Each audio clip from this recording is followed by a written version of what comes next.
let's talk about the AP top 25, and then we'll get into my top 25 as we're at the halfway point of this year 2023 college football season.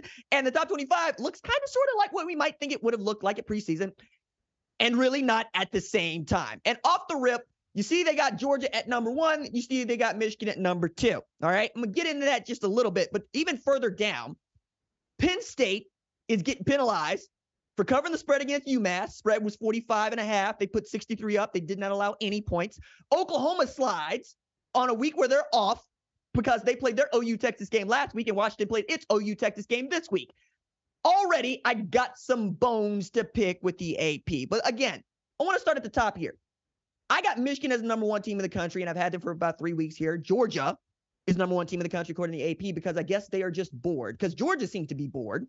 Put it another way, Michigan beat Indiana 52-7. Spread was 32.5. Okay, all right. Nicely done. Georgia beat Vanderbilt 37-20. The spread was 32.5. Now, you could tell me that Georgia doesn't care about teams that don't have a number next to their name. And I'm saying, cool, then they don't need to be the number 1 team in the country. Full stop. The teams that don't have a number next to their name should be the teams that you absolutely stop a mud hole in and walk dry. All right? But it's bigger than that. It's deeper than rap. It ain't that you gave up 201 yards, Georgia defense, to something called Ken Seals. No disrespect to Vandy, but you understand my point here. It's that Michigan gave up 7 and then scored 52 unanswered and has a counter for everything that you want to throw at them.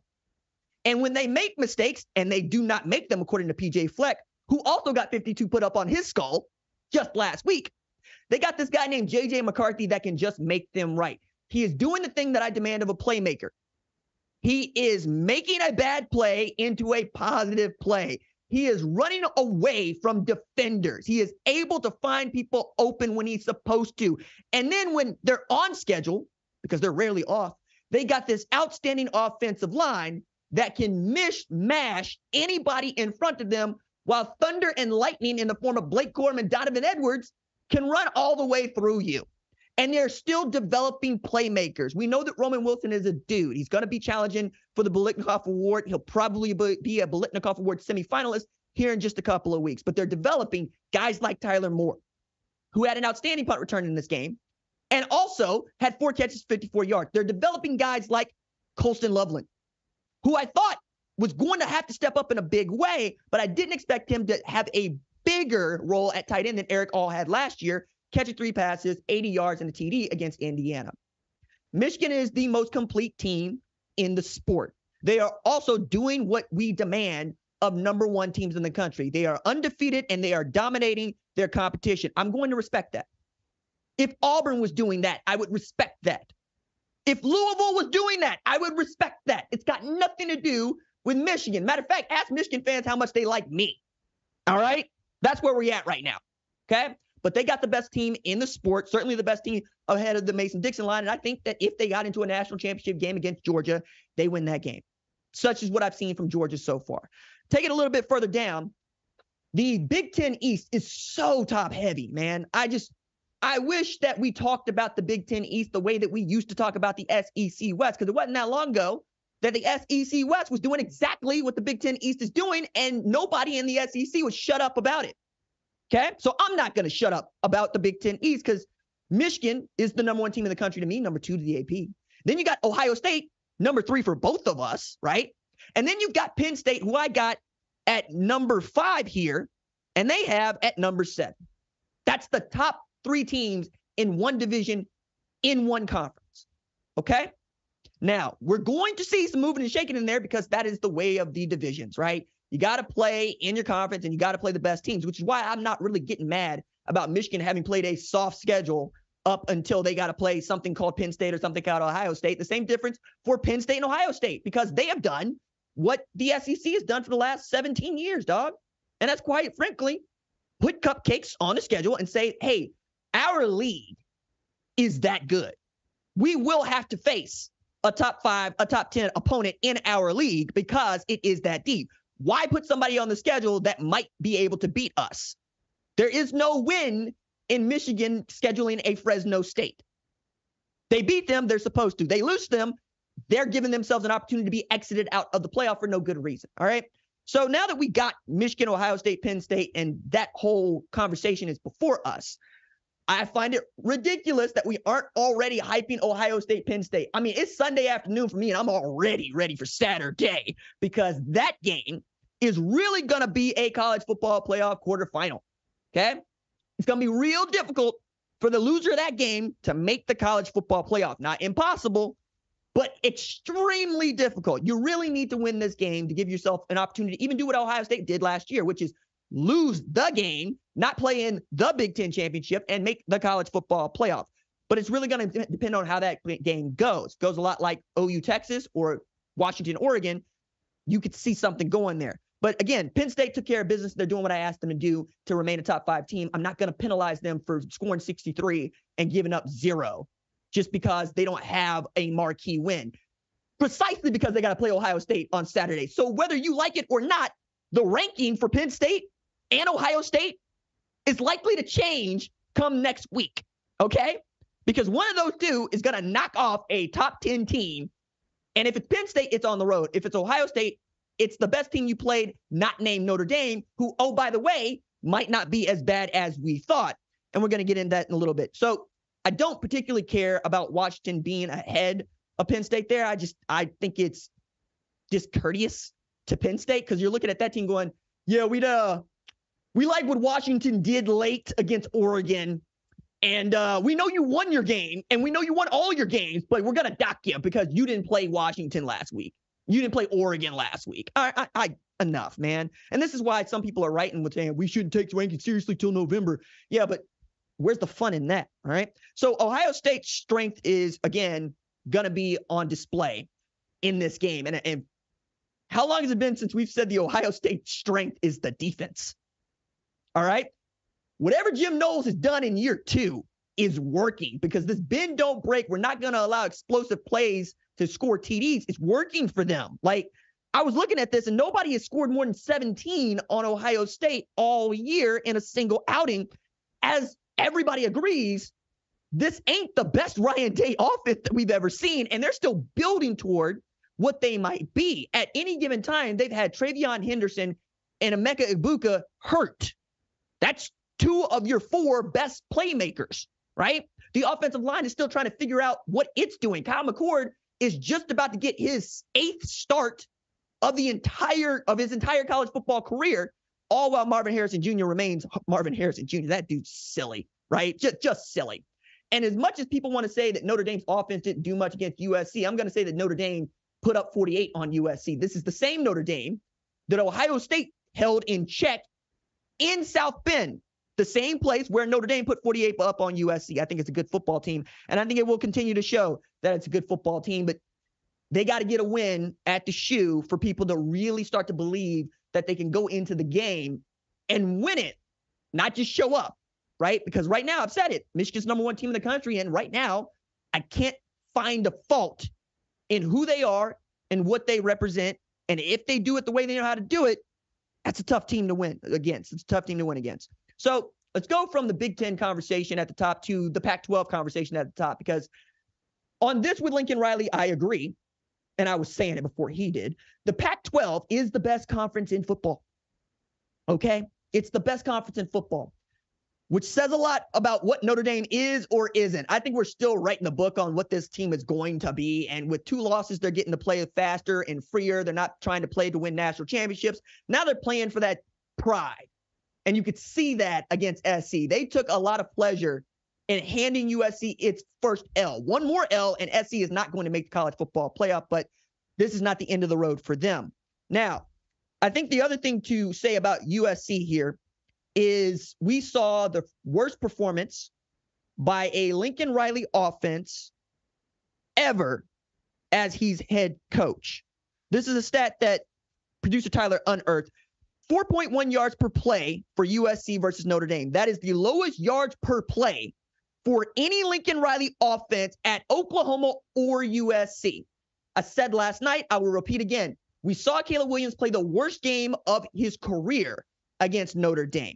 199 pass yards, 3 interceptions, all in the first half, even put the ball on the floor once. We're not likely to see that. And it's not as if, for once, USC's defense lost them the game. It was really USC's offense playing, again, the worst football that a Lincoln Riley football team has ever played that lost them the game. You had a defense that came to play, a defense that couldn't get sacks, sacked Caleb Williams 6 times, forced 5 turnovers. You got the special teams play. You got the kickoff return for touchdown from Jadarian Price that really just salted away this game for Notre Dame. Any sort of rhythm or any sort of movement that seemed that was coming for USC was just put away right then and there. And then Xavier Watts just had the game of his life. Like, Athena looked at Xavier Watts and said, I'm going to grant you your Aristeia right here and now, young man. Aristeia, for some of y'all that didn't study for the PhD in English, Athena can give you this ability to vanquish your enemy if she deems you are worthy. And usually the ways in which you deem you are worthy is you are near death and you have sacrificed all for the sake of winning this singular battle. So she says, you know what? I'm going to give you that. I'm going to let you go vanquish everybody in front of you this one time. And what I love most about Aristeia is she ain't got to give it to you. You know how Vikings, they die, they go to Valkyrie, or the Valkyries carry them off to Valhalla. If they do right, that ain't guaranteed by Athena. She'll let you just out there just die. She didn't do that with Xavier Watts. She said, nah, dog, I'm going to let you have not 1, but 2 interceptions. I'm going to let you pass 6 tackles. I'm also going to let you pick up this fumble and return it for a touchdown against SC. Stevie Jean Troy. I don't know if you get fired up by that, but I get fired up by that because I'm that type. Classic Greek, classic Shakespeare. That's up my alley. Now, since I'm on USC, I'm going to go ahead and point out here in the AP that they are at number 18. And you know what? Taking a look at my rankings, I got them a little bit higher than that. I got them at 15. But suffice it to say, the ranking for USC doesn't really matter right now because USC still got a ridiculously difficult schedule that if they go through this, Utah, Washington, Oregon, UCLA, and they win, and then they win the Pac-12 championship game, a one-loss Pac-12 champion USC probably is the only team that the College Football Playoff Committee might give side-eye, but that ain't got nothing to do with the Pac-12. It's got everything to do with Lincoln Riley and what his teams have done historically in the College Football Playoff, which is not just get beat, but get beat in awful, awful ways. 2 of those just got stomped out. 1 of those, you did it to yourself, squib kicking up 31-14 with just a couple of seconds left in the first half. I will never, ever forget that day. I will remember it forever. It is seared into my brain because that was the national championship Oklahoma was supposed to win. And it seems that Lincoln Riley's still squib kicking up like he did against Arizona a couple weeks ago. And he's still telling folks that this team is right there. Like clockwork, halfway through the year, Oklahoma takes a loss against somebody they probably shouldn't take a loss to. This year's USC. Okay? Where he says, hey, we're all right there. I feel it with this team. If the offense would have done what the offense normally does, we'd probably win this game. Probably don't get 48 put up on our skull because the defense didn't let us down this time. And I'm going, oh, yeah, I remember this part. And Oklahoma fans are feeling a little bit of schadenfreude, right? Because we were on this train until he decided that he wanted to move out to the Mecca. And I'm reminded of this quote that he gave to CBS Sports. I walked into 4 playoffs, and I've never had a better team than maybe the 3rd best roster among those 4 teams. Every other year, we were 4 out of 4. We had really good rosters, but they weren't the same. I can't imagine that there could be a setting that we could build a better roster than we can here being USC. I submit to you, look at the 4 best teams in college football right now, my rankings and the APs. Tell me which rosters are better than USC's, and tell me which roster you would expect USC to beat. All right, I'm going to leave that one with you as we prepare to find out what USC is really made of because, again, it's a great year to have your one loss be out of conference against Notre Dame in the Pac-12 because the Pac-12 has its gloves on. Those dudes, like 1 through 12, have come for a fist fight. And I kind of hate it for them because they're going to suffer what the Big 12 does when the Big 12 is good, which is y'all just going to knock each other out. But you know what? Whoever rises to the top, they're going to earn that opportunity to get in there. So right now, you really got to wait and see. But it feels like this is the year the Pac-12 gets its team in there, whether it's one loss or not. They're going to get a team in there. I mentioned Oregon and Washington. USC still got to play. So I got Washington at number 6, respecting the win against Oregon, but also understanding that Oregon was every bit ready to win that football game if not for Dan Lanning. But also looking at what Washington did, I asked for Michael Penix Jr. to show me who Husky fans said he was, which is a Heisman Trophy winner. And the difference between a great quarterback and a Heisman Trophy winner is exactly what he showed in winning time. He had an opportunity to lose this football game on the sideline, for which I would not have thrown at his feet. But you know what? Dan Lanning bet it against him. And I say that because you could say he bet it on his team when he went for a fourth down instead of punting the football that third time. I say he's betting that his defense beats Michael Penix Jr. because that's what you have to say in case you don't get that fourth down. So Michael Penix Jr. saw that and said, bet, give me the ball back with 2:11 left to play and watch what I do with it. And what did he do with it? Without Jalen McMillan, his second best wide receiver, he went down the field and he got them 6. He got them the lead. He put it back on Bo Nix's shoulders. And what we get? We get Washington with the biggest win for any Washington football team in some time, and quite literally one of the biggest wins in this rivalry because the stakes could not have been higher. 5-0, 5-0, the first time that each had been 5-0, the first time that both had been top 10 teams going into this matchup. It's meaningful. You feel like this team that wins this game is in the driver's seat for the Pac-12 championship, and Washington came up with the goods, mostly because they kept Oregon's offense in check. Shout out Chuck Morrell and William Inge, right?